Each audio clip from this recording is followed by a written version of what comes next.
What's going on, y'all? What it is. So let's go ahead and slide on this topic. So it seems as though that Obama is getting dragged, raked all over the coals because of his comments saying that there are young men that need to be around gay men or whatever the case may be. And he said that when he was in college, that a professor that was gay kind of changed his perspective on things.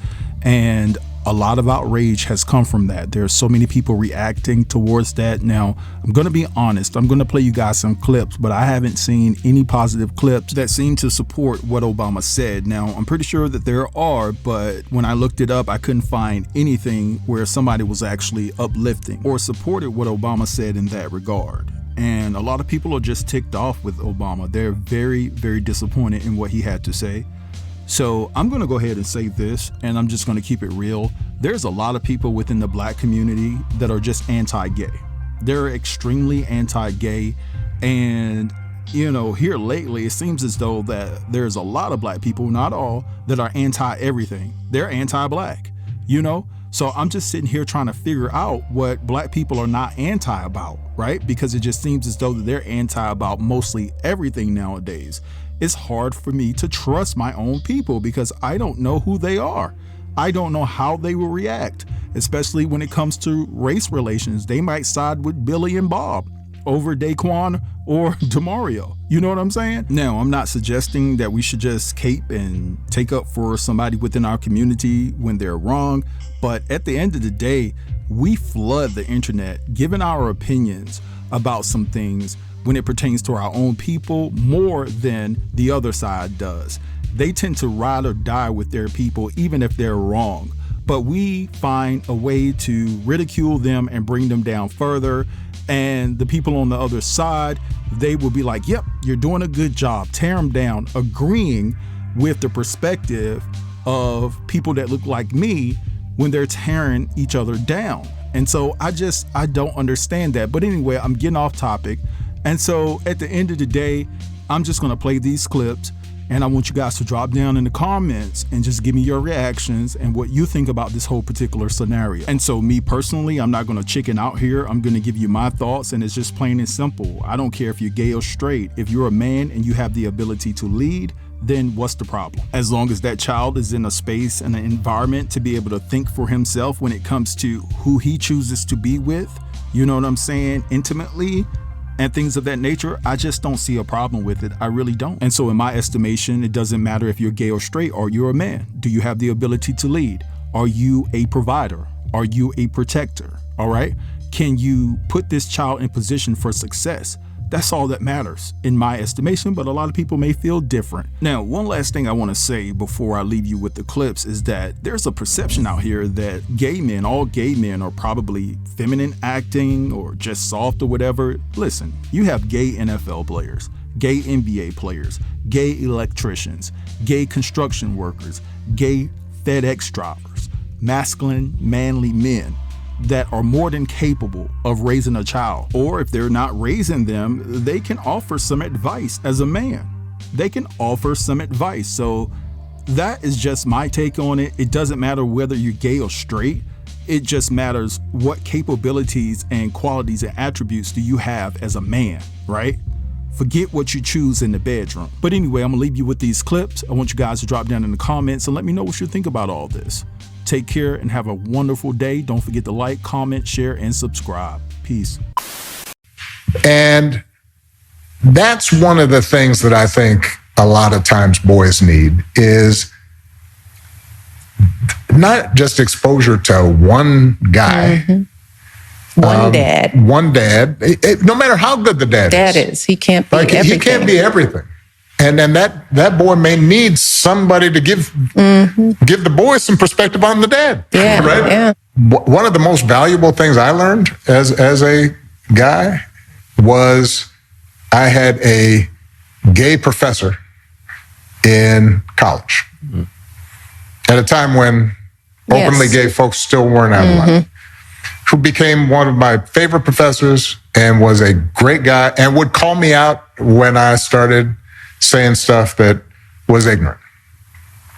You need that to show empathy and kindness. And by the way, you need that person in your friend group, so that if you then have a boy who's gay or non-binary or what have you, they have somebody that they can go, okay, I'm not alone in this. Barack, what? Why? Why? It's like there's an agenda to eradicate masculine men. What is this war against men? I just can't understand it. Why does a straight man need to confide in a feminine man for anything? Let's normalize men being men. The agenda you're pushing, it's not working. People are not falling for that anymore. Not even people in that community. It's not cool. I'm raising a young man, and I want him to be just that, a young man. He can go to his father, his uncle, his cousins, or any other masculine man to get the answers that he needs. He doesn't need to confide in a man who can't even relate to the issues he's going through. So Barack Obama was on Michelle Obama's podcast or some and he said that boys need gay men in their lives. What the is he talking about? The word need is a strong word, bro. I'm just trying to understand, like, why would Barack Obama say that? Like, what was the point of even saying that? He knows that's not true. No one wants to be forced onto anybody. Gay people don't want to be forced onto nobody. Hi, I'm gay. I need to be in your life. No. Hi, I'm black. You're white. I need to be in your life. No, that's what. No, you don't. We can talk and be friends and I can see if I like you, but there's no need for any of that. Talking about, like, with Barack Obama, it's like that rule. You're cool till you're not cool no more. And right now, Barack Obama is on his uncool arc.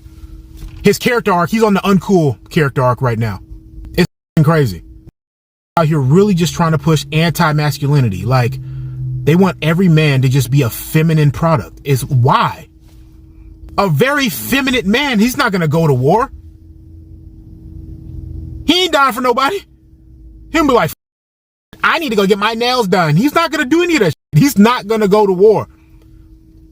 Masculine men are the one who built this society. They built America. They go to war and they die in a ditch. I don't understand this massive push to end masculinity in America, in the Western society. Why? I don't know, man. God bless America. Stay safe, yo. The king of the blacks has spoken. The king, your king has spoken. You got a son, a nephew, a little brother.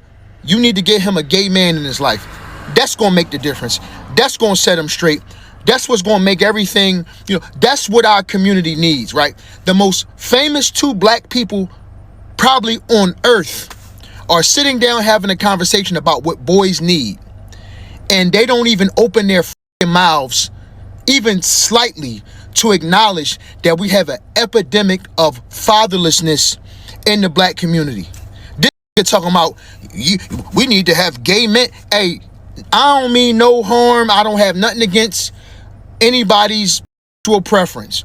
But the most famous black man on planet Earth has never one time acknowledged the fact that the black community is suffering because we have an epidemic of fatherless homes, and he's never one time commented on the epidemic of black on black in the black community.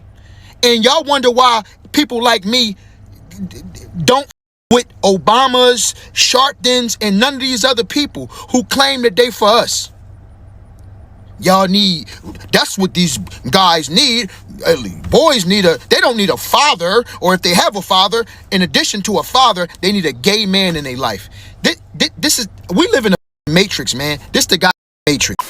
So I'm pregnant with a boy, my first child, my son, the light of my life.